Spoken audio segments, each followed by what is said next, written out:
which having kind of experienced some forms of domestic violence, I can give you my point. I was actually studying. I've studied since 1983 till now, and during that time, it's a lonely place. When I say a lonely place, there's a lot of financial abuse in it. There was no one I could talk to.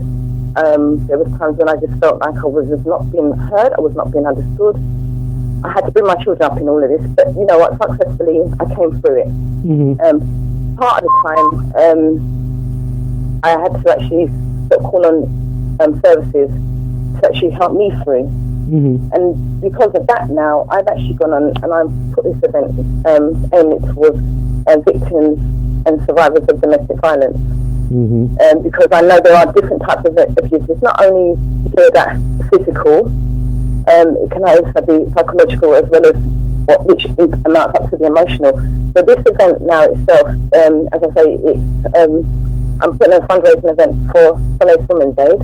It's a black tie fundraising gala, and it's just to raise funds for group therapy. On the night, your Sunday Women's Aid will be there. But what my point that I'm trying to make is, if much more services were kept like Solace Women's Aid, offering that group therapy, I think areas like what we spoke about, the financial or the psychological and emotional can be tackled, but it's not going to happen if the refuges close down, which the government are aiming to close them down at this moment in time. Mm-hmm. And it's particularly, and what I find going as well, it's very rife amongst our black community. Yeah, you've got the girls that, I mean, it's not fist fights no more. It's stabbing. It's all different things. So, let me ask you a question. When is the event going to be? The event's going to be in Millfield Theatre. Which centre? Millfield Theatre. Okay, that's in Edmonton side, yeah? That's Edmonton. That's on the 29th of July. What I'm also doing is a two-part event. I'm doing a 7-mile sponsored walk from Hampstead Heath to London, Victoria. Again, as I said, to raise funds for group therapy.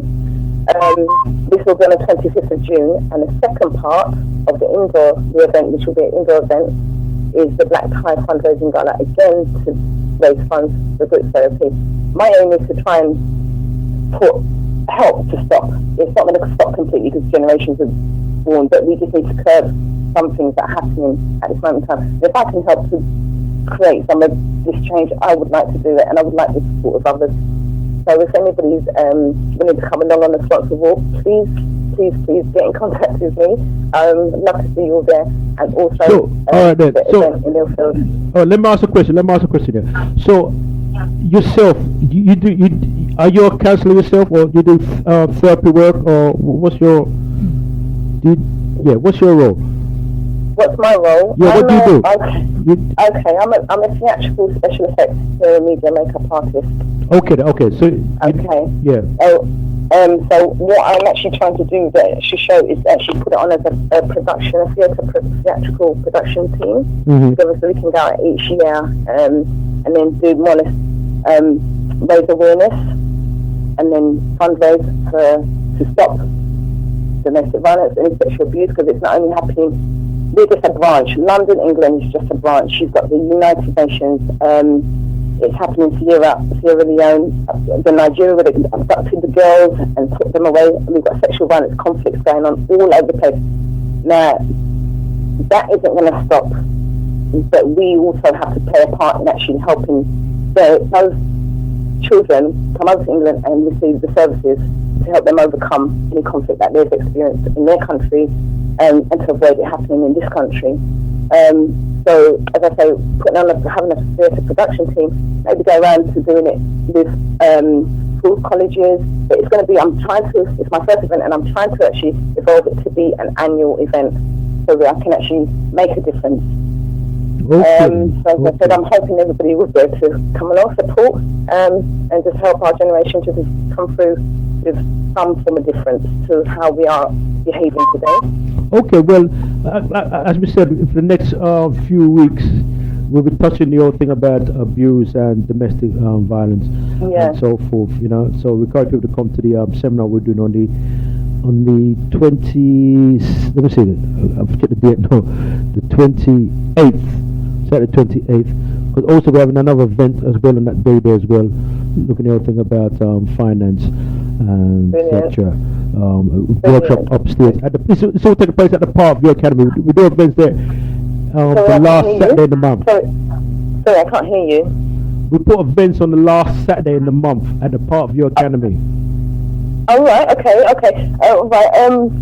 I need to get, would I better call you to get the details afterwards? Yeah, I'll let people know the details, and that's no problem, man. We'll sort that out. Okay, brilliant. Okay, well, I'm going to leave on this note. As I say, the production team is called Fair Francophone. If anybody sees a promo flyer on Facebook or any other social media from Fair Francophone, please understand it's me, Yolanda Shillingford, who's actually promoting the event, and this is where I'm actually asking for support and help from everybody. So on that note, I can say good night to you and thank you very much. Thank you, my sister. Thank you. All right, you take care now. Take care. One love. Okay then. Okay then. What a powerful contribution. So we're here to talk about the truth, not but the truth, and the absolute truth. Okay. So the live link number is 07960-239-493. 28% of young adults have experienced violence in a romantic relationship. Like healthy relationships, abusive relationships have ups and downs. And it's easy. Hello, greetings. Good. How are you keeping, alright? I'm good.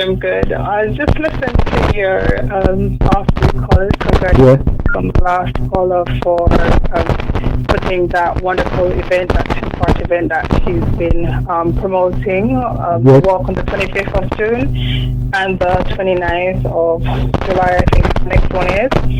I wanted to address the first caller first and foremost.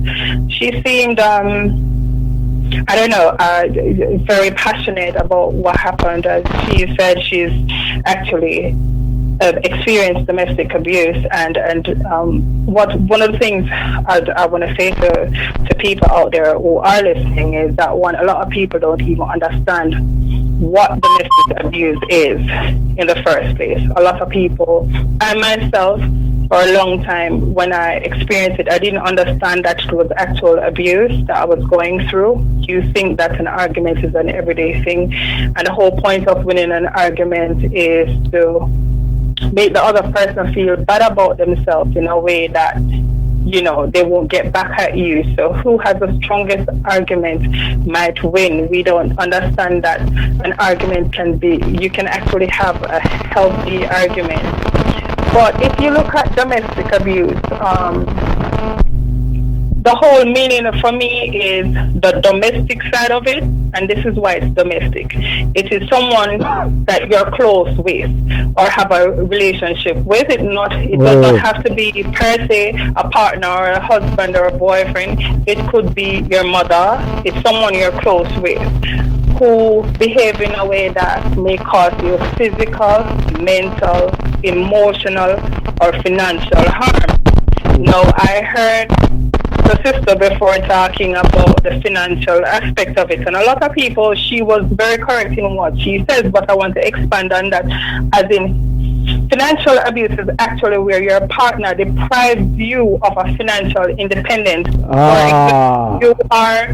You are the one earning the money. You go out, the one taking care of the domestic. Hold on. Say that again. That's important. You said that. Say that again. That's very important. The financial abuse is actually where one partner deprives you of the financial independence. And to break that down, it's just where one partner is earning the money, the other partner is taking care of the domestic affairs, as in the washing of the clothes, cooking the food. That person does not work. He or she does not work. I don't want to make this a gender thing, because there are women who are working and men who are stay-at-home fathers who are taking care.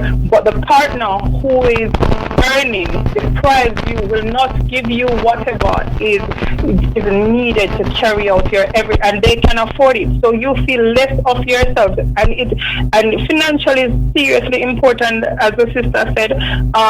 It breaks you down. It makes you feel less of a person. Mentally, you're handicapped, and you see, a lot of people talk about domestic violence, and they decide to stay on the physical aspect of it.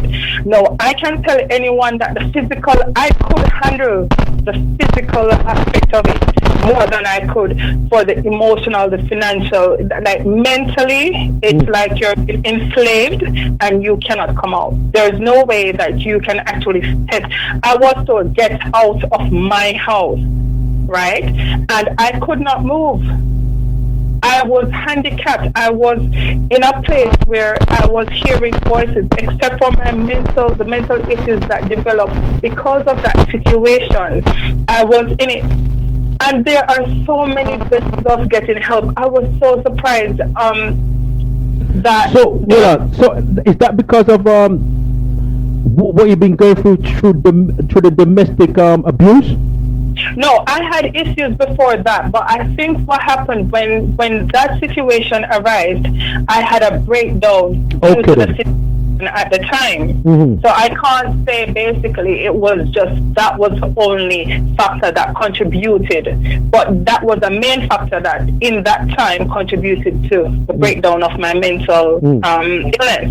But what I'm trying to say is that people at this day and age are talking about where do I go. No, we don't think that is very easy, because I myself have been through it, and it's not very easy. It's not very easy, but in a day of information where everybody have a smartphone and everybody have an internet, has access to internet. Almost everyone has access to internet. If you don't, almost everyone has a smartphone.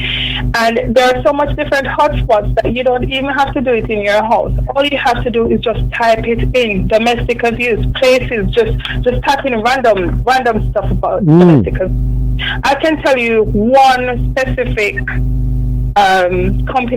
organization that actually helped me was Solace Women's Aid. As the sister said before, I'm a very big silent advocate for them. What they provide is they provide advice and advocacy. They provide counseling for family and children. If you're in a seriously dangerous situation, they have refugees to take you out of the situation. No one will know where you are.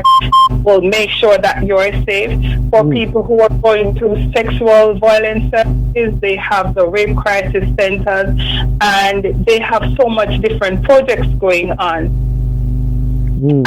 But they have a helpline number. They're nice, where you can get advice if you're experiencing domestic violence. Please do not stay quiet. Go to the advice line. That's where I went.